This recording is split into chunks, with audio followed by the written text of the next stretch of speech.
इयम् आकाशवाणी सम्प्रति वार्ताः श्रूयन्ताम् प्रवाचिका निधिः तिवारी। आदौ मुख्यवार्ताः। भारतीय अन्तरिक्ष अनुसन्धान संघटनम् अद्य रात्रौ श्रीहरिकोटातः उपग्रहद्वयं प्रक्षेपयिष्यति। भारतेन अत्युत्तम लक्ष्यं सम्प्राप्य वैदेशिक मुद्रा विनिमय कोषः $700 बिलियन परिमितः सञ्जातः। अनेनैव सह वैश्विकस्तरे भारतस्य स्थानं चतुर्थं सञ्जातम्।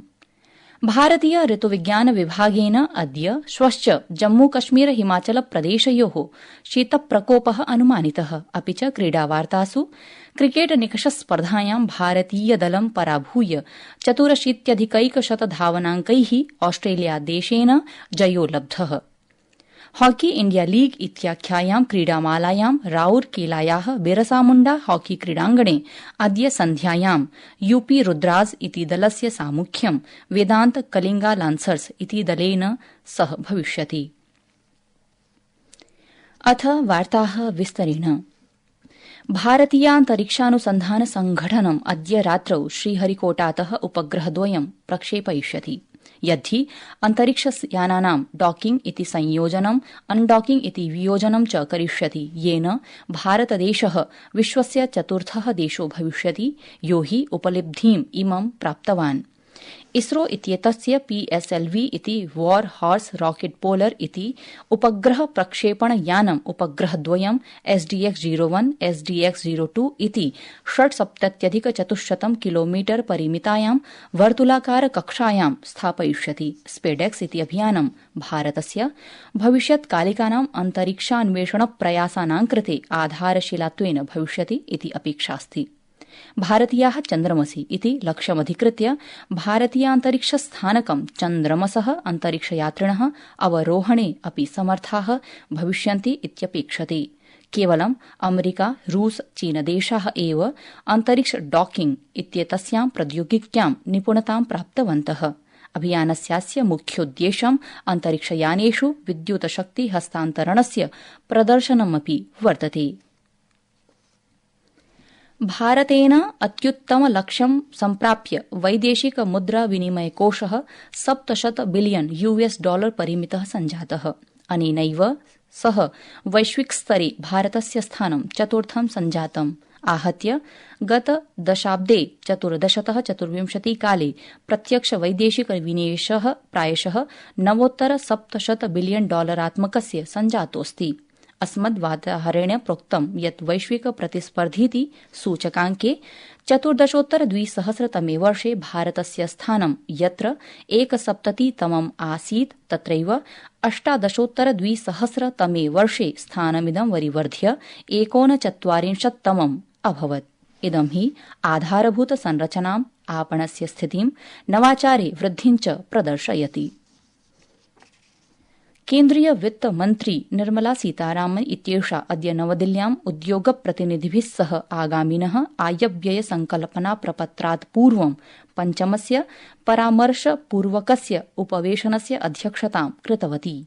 एतस्मिन् विहितोपवेशने वित्त, निवेश, सार्वजनिक परिसम्पत्ति प्रबन्धनानि समेत्य अनेकेषां विभागानां सचिवाः, उद्योगान्तरिक व्यापार संवर्धन विभागस्य, केन्द्रप्रशासनस्य च मुख्यार्थिक परामर्शदाः च सहभागं कृतवन्तः।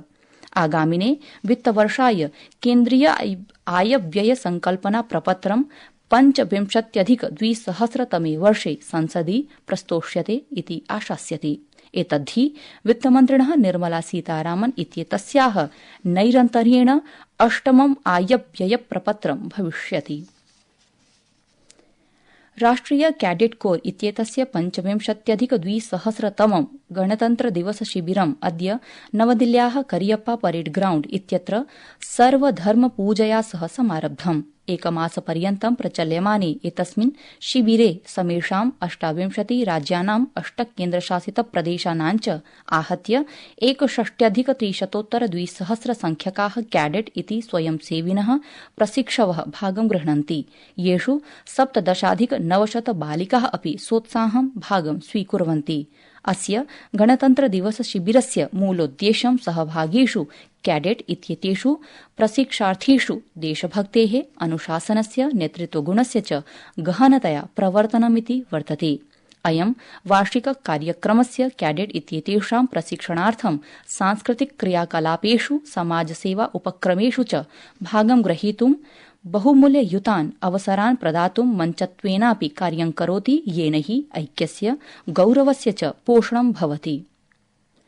संस्कृत वार्तायाः संस्करणमिदम् इदानीम् आकाशवाणीतः प्रसार्यते। सममेव अयं कार्यक्रमः आकाशवाण्याः अन्तर्जालपटले www.newsonair.gov.in इत्यत्र अथ च न्यूज़ ऑन एआईआर इति चलदूरभाषीय तन्त्रांशे अपि समुपलब्धो भविष्यति।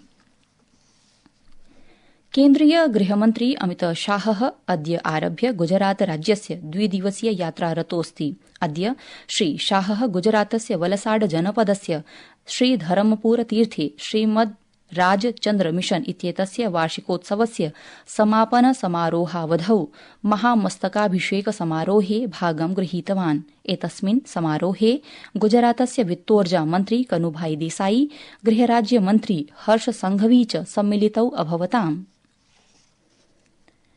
विदेशमन्त्री डॉ एस जयशंकरः अद्यारभ्य कतरदेशस्य त्रिदिवसीय आधिकारिक यात्रायां भविष्यति।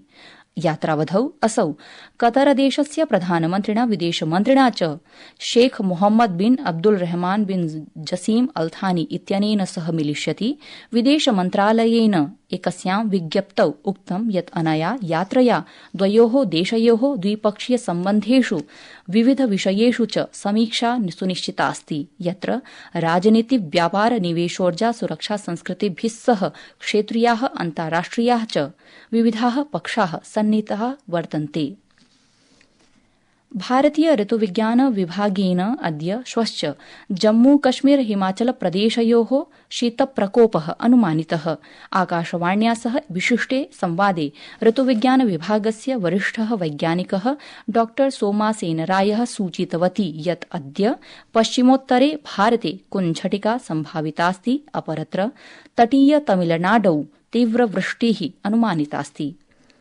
अत्रावधौ उत्तरप्रदेशे आगामिषु 5 दिवसेषु न्यूनतम तापमाने 6 डिग्री मितं यावत् न्यूनता आगन्तुं शक्यते। तत्रैव पञ्जाब, हरियाणा, चण्डीगढ़, दिल्ली, राजस्थान राज्येषु आगामिनं दिनत्रयं यावत् न्यूनतम तापमाने 4 डिग्री सेल्सियस् मितं यावत् अपचितिः भवितुं शक्यते इति संभाव्यते।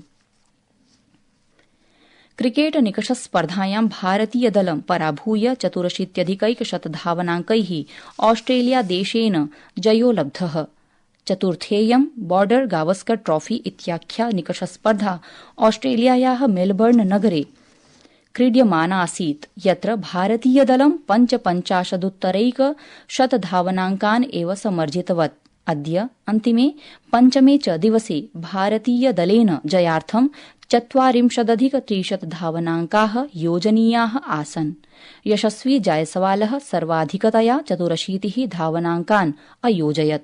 ऑस्ट्रेलिया पक्षतश्च पैट कमिन्सः, स्कॉट बलेण्डश्च 3-3 इति क्रमेण 6 क्रीडकान् पातितवन्तौ। अग्रिमा अन्तिमा च निकषस्पर्धा सिडनी नगरे क्रीडिष्यते।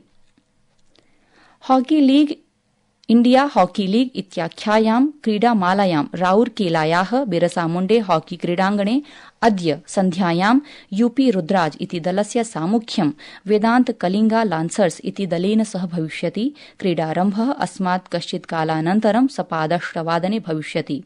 गतरात्रौ सूरमा हॉकी क्लबाख्येन दलेन तमिलनाडु ड्रैगन्स इति दलं पराजितम्। ह्यः दिवसारम्भे च श्राची रथ बेंगाल टाइगर्स इति दलेन हैदराबाद तूफान इति दलं पराजितम्।